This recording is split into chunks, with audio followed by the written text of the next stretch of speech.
다 찾으신 줄 믿고 다 함께 읽도록 하겠습니다. 사도들이 돌아와 자기들이 행한 모든 것을 예수께 여쭈니 데리시고 따로 벳셋이라는 고을로 떠나가셨으나 무리가 알고 따라왔거늘 예수께서 그들을 영접하사 하나님의 일을 얘기하시며 병 고칠 자들은 고치시더라. 날이 저물어 가매 12사도가 나와 여짜오되 무리를 보내어 두루 마을과 촌으로 가서 유하여 먹을 것을 얻게 하소서. 우리가 받들이니이다. 예수께서 이르시되 너희가 먹을 것을 주라 하시니 여짜오되 우리에게 떡 5개와 물고기 2마리밖에 없으니 이 모든 사람을 위하여 먹을 것을 사지 아니하고서는 할 수 없사옵니다 하니 이는 남자가 한 5,000명 되미러라. 제자들에게 이르시되 때를 지어 한 50명씩 앉히라 하시니 제자들이 이렇게 하여 다 앉힌 후 예수께서 떡 5개와 물고기 2마리를 가지사 하늘을 우러러 축사하시고 떼어 제자들에게 주어 무리에게 나누어 주게 하시니 먹고 다 배불렀더라. 그 남은 조각을 12바구니에 거두니라. 아멘. 네, 오늘은 이도영 목사님께서 영상으로 말씀을 전하시겠습니다.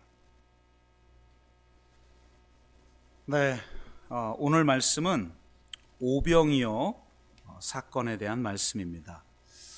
오병이어에 대해서는 제가 자주 언급을 했고 또 이 복음서를 강해할 때 충분히 다루었던 그런 내용입니다.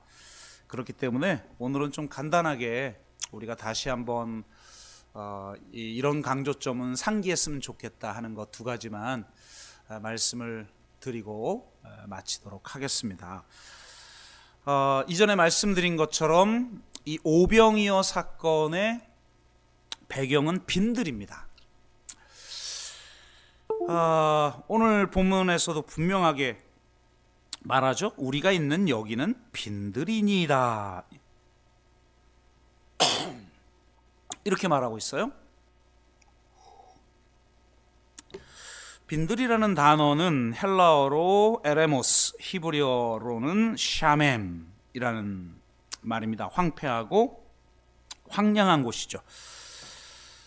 그런데 이 성경에서 실제로 오병이어 사건이 일어난 장소를 벳세다 지역이라고 말을 합니다. 이 벳세다라는 말의 뜻은 고기 잡는 동네라는 뜻이에요. 그러니까 헬몬산 기슭에서부터 흘러나오는 물이 요단강을 따라 내려오면서 많은 토사와 부유물을 가져와 이 갈릴리 북쪽으로 이렇게 흘러 들어가는데, 그렇게 흘러 들어가면서 오랜 세월 동안 이 토양이 쌓여서 넓은 평야와 같이 된 곳입니다.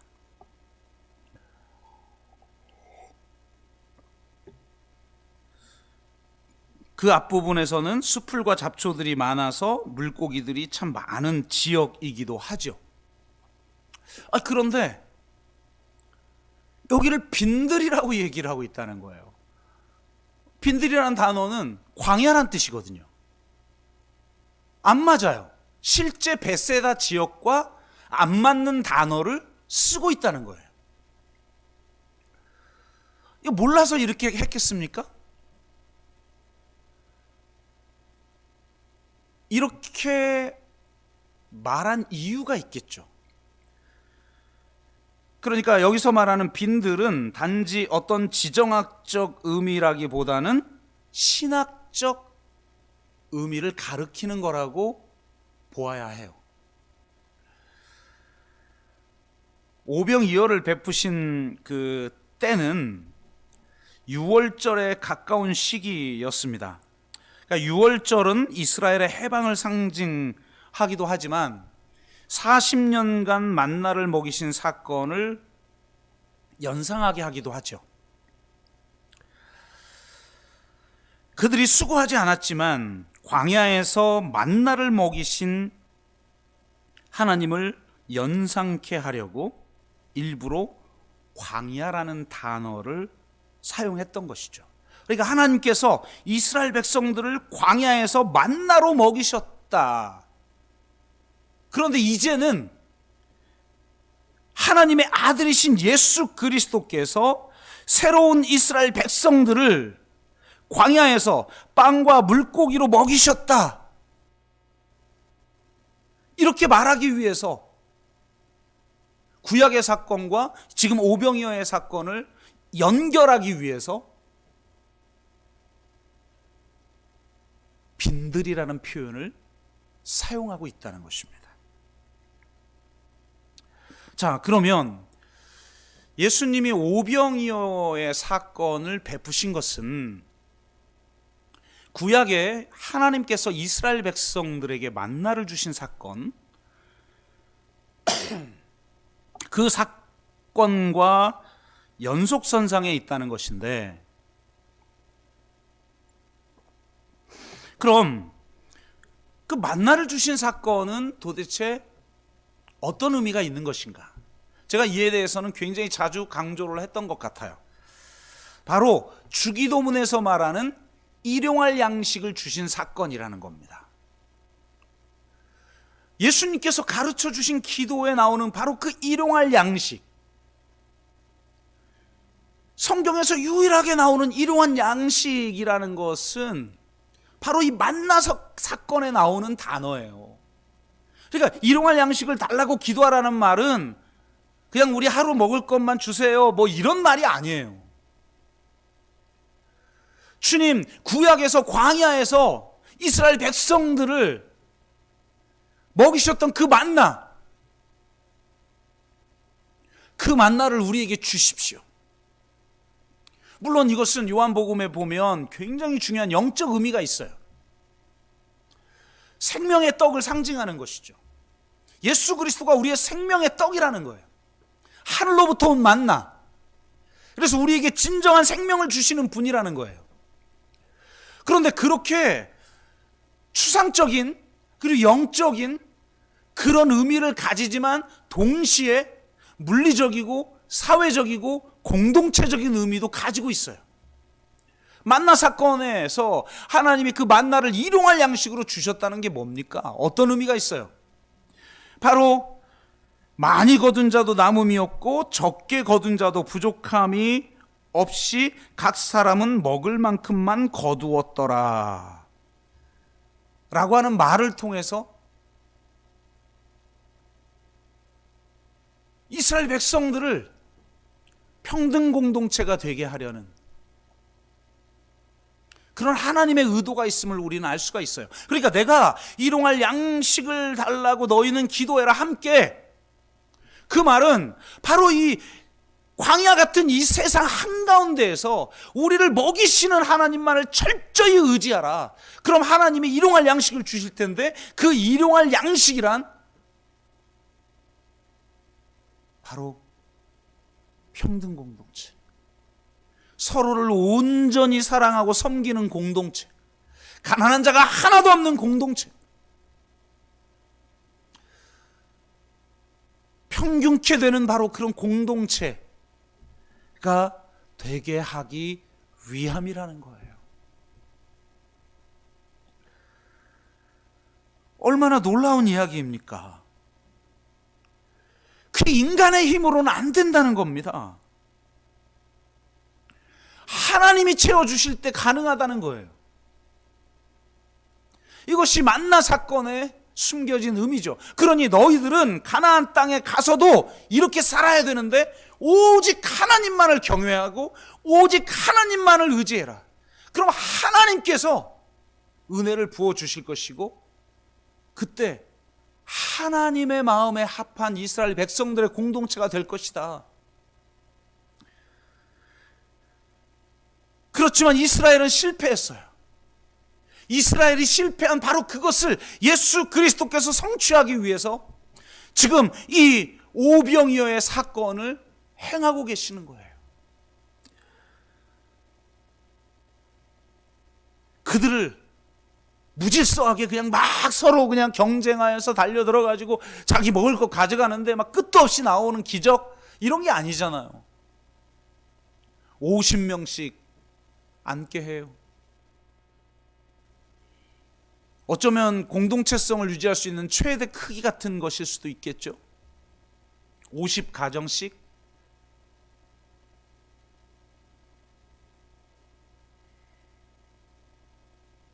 그래서 바로 그런 공동체를 이루게 하시려고 주님이 이 오병이어의 역사를 주셨다는 걸 알 수가 있습니다. 그런데 이 이야기에서 굉장히 놀라운 교훈이 하나 들어가 있어요. 하나님이 하늘에서 뚝 만나처럼 그렇게 떨어지게 하지 않았어요. 도대체 어디서 오는지 모르겠는데 만나와 메추라기가 내리는 이런 방법이 아니었다는 거예요. 주님은 제자들에게 이렇게 말해요. 너희가 먹을 것을 주라. 그러므로 우리는 이제 하나님, 저는 가진 것이 없으니까 하나님이 기적을 행하셔서 저들을 먹이십시오. 이 세상의 문제를 해결하십시오. 그렇게 기도하면 안 돼요. 주님은 지금 우리에게 요구하고 있어요. 너희가 먹을 것을 주라고. 우리가 가진 것으로 해결될 수 있다는 말이 아니에요. 해결될 수 있는지 없는지 계산하지 말고 그냥 너희들이 가진 게 있다면 그걸로 너희들이 먹여라. 이 말씀이죠.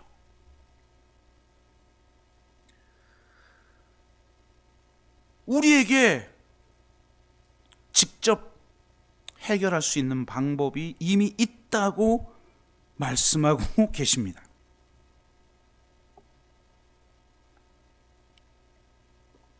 그런데 제자들이 어떻게 말합니까? 우리에게 있는 것은 떡 5개와 물고기 2마리뿐입니다. 먹을 것을 사지 아니하고서는 이 문제를 해결할 수 없습니다. 이렇게 말하는 거예요. 자, 보세요. 주님은 뭐라고 그랬어요? 너희가 먹을 것을 주라고 그랬어요. 그런데 제자들은 사서 먹이지 않는 한 방법이 없습니다 라고 말해요. 아니, 예수님이 바보입니까? 몰라서 그렇게 얘기했겠어요? 그런데 제자들은 예수님께 설명해요. 얼마나 지금 이 황당한 상황이냔 말이에요. 떡 5개와 물고기 2마리는 성인 남자 2-3사람이 먹을 수 있는 정도의 양일 뿐이죠. 그러니까 우리가 지금 가진 것으로 우리도 겨우 먹고 모자라는 그런 형편입니다. 그런데 그들에게 뭘 줄 게 있다는 말입니까? 이런 말인 거죠. 주님은 너희가 먹을 것을 주라고 그랬어요. 그러면 내가 나 먹을 거밖에 없어도 순종하고 행했으면 그들이 상상도 하지 못했던 일들을 그들의 믿음을 통해서, 믿음의 순종을 통해서 그들은 경험했을 거예요.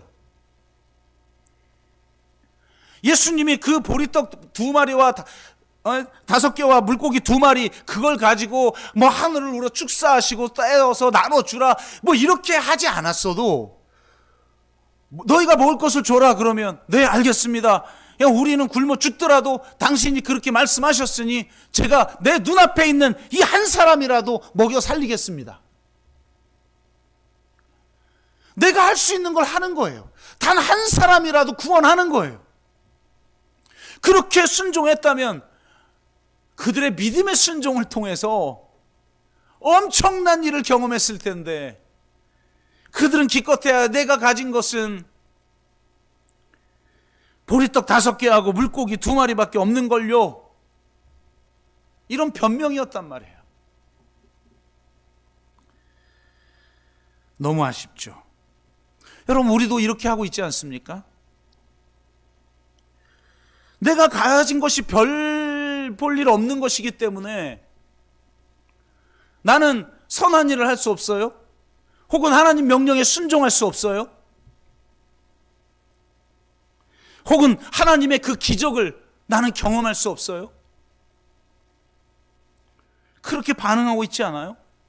하나님은요, 내가 가진 별 볼 일 없는 것, 저 5,000명을 먹이기에는 턱도 없는, 지금 발생한 문제를 다 해결할 수 없는 그런 보잘것없어 보이는 것들을 통해서 역사하길 원하시는 거예요. 내가 가진 시간, 내가 가진 지식, 내가 가진 돈, 내가 가진 재능, 그게 무엇이든 우리가 볼 땐 너무나 보잘것없어 보여요. 보리떡 5개와 물고기 2마리 같은, 그저 내 하나 겨우겨우 그냥 생존하는데 또 모자란 것처럼 보이는, 내세울 것 없는, 자랑할 것 없는 그런 것밖에 없으니 나는 아무것도 할 수 없어요 라고 우리는 반응하고 있지 않습니까? 그런데 하나님은 그런 걸 따지는 분이 아니에요. 너희가 먹을 것을 주라.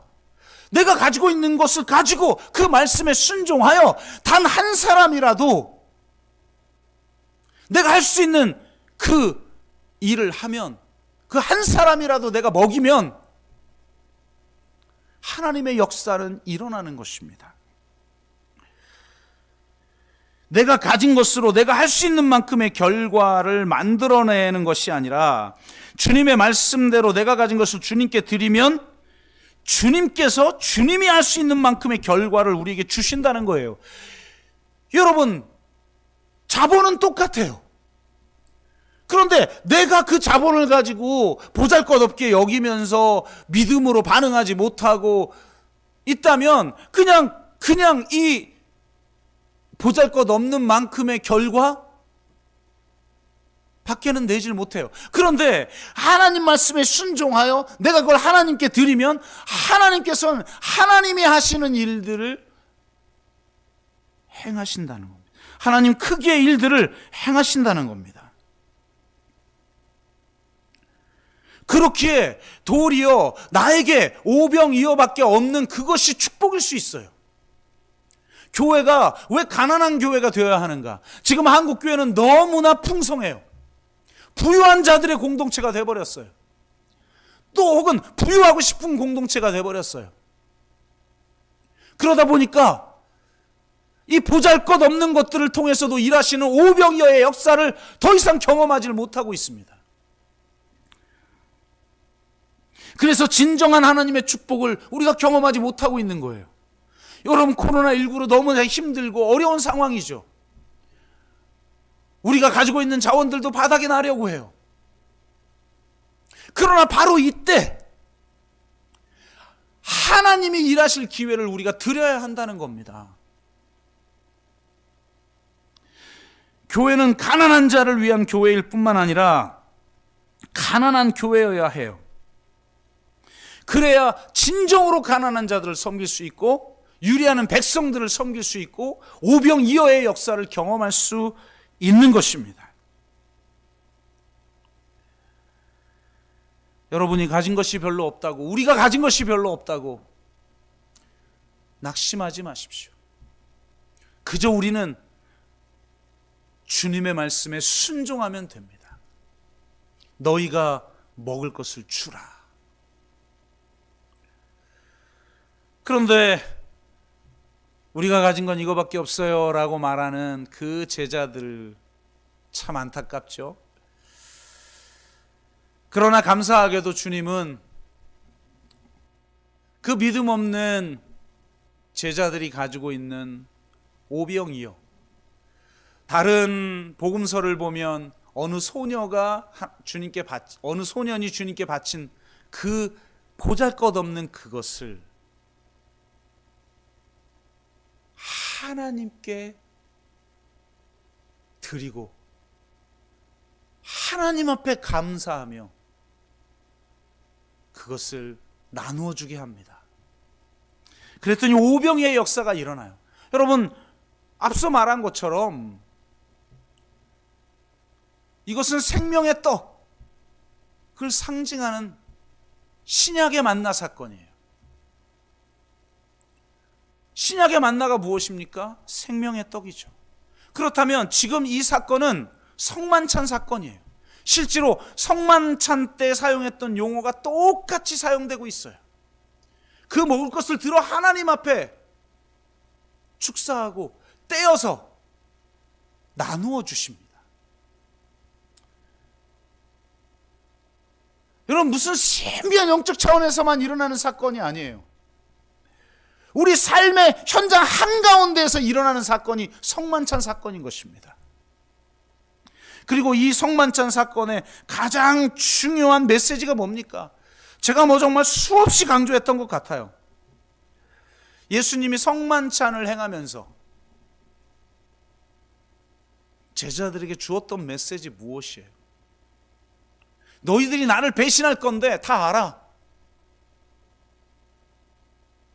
그런데 난 너희들이 죄를 짓기도 전에 먼저 용서했고 너희들을 구원하기 위해서 내 생명을 줄 거야. 그것이 바로 이 성만찬의 의미야. 요한복음에는 성만찬 대신 세족식이 나와 있죠. 그 세족식도 동일한 메시지잖아요.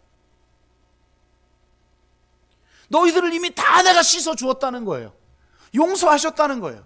죄를 짓기도 전에 먼저 용서해 버리시고 우리에게 감당할 수 없는 사랑을 주시는 분. 하나님의 임재가 임해야만, 이스라엘 백성들에게 그 놀라운 하나님의 은혜가 임하여야만 진정한 평등 공동체가 이루어졌던 것처럼 예수 그리스도가 십자가에 자신의 생명까지 내어주는 그 은혜가 이 세상 가운데, 이 공동체 가운데 임해야만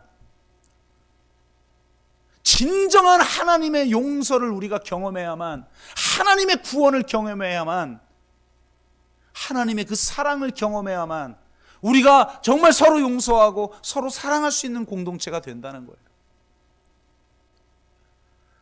이런 공동체가 될 때 세상이 놀라워하게 됩니다. 그래서 제가 이 아미시 공동체 이야기를 종종 하는데요, 이 아미시 공동체가 유명해진 것이 바로 총기 사건 때문이죠. 2006년 10월 2일 찰스 칼 로버트 4세가 총을 들고 아미시 학교에 난입하여서 여자아이 5이 죽고 5명이 크게 다치는 사건이 발생하죠. 이 사건 때문에 세상이 경악했지만 사람들이 더 놀라워했던 건 뭐냐면 바로 이 아미시 공동체의 반응이었어요. 이들은 모두 로버츠를 용서합니다. 그의 장례식장을 채운 사람의 절반도 아미시 공동체 사람들이었다고 해요.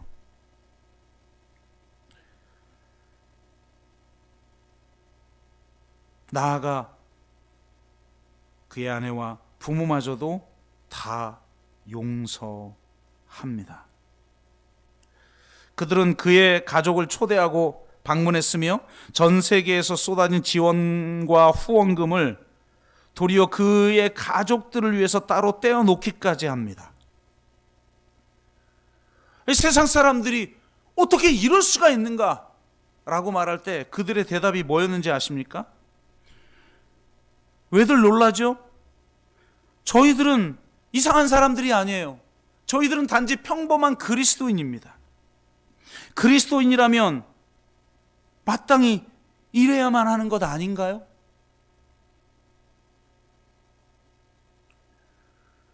도대체 당신들은 어디서 그런 힘이 나오느냐고 할 때 그들은 이렇게 대답해요.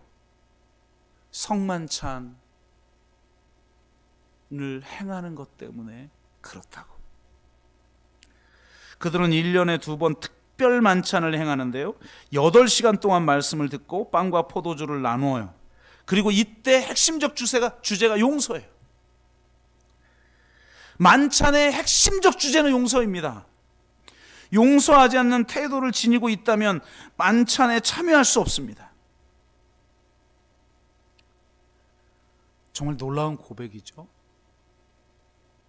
예수 그리스도의 그 십자가, 자신의 몸을 우리를 구원하기 위해 내어준,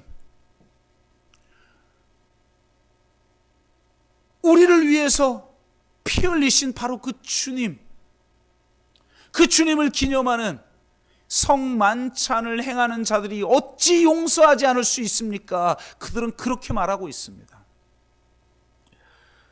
오병이어의 사건은 바로 이 십자가의 사랑, 십자가의 구원, 십자가의 용서, 그것을 상징하는 동시에 바로 그것 없이는 그런 공동체가, 그런 기적이 임할 수 없다는 것을 우리에게 보여주고 있는 것입니다. 너무나 힘들고 어려운 이때에 정말 이 오병이어의 사건을 통해서 다시 한번 우리 자신을 바로 세우는 시간이 되기를 원합니다. 너희가 먹을 것을 주라. 우리가 가진 것이 별 볼 일 없고 아무것도 없는 것처럼 보여도 그 말씀에 순종하여 우리의 것을 내어놓을 때 하나님이 오병이어의 역사를 주실 줄로 믿습니다. 주님이 먼저 자신의 생명을 우리에게 내어주신 것처럼 그 은혜에 힘입어 그의 임재 속에서 우리가 그렇게 행할 때 오병이어의 공동체가 이루어질 줄로 믿습니다.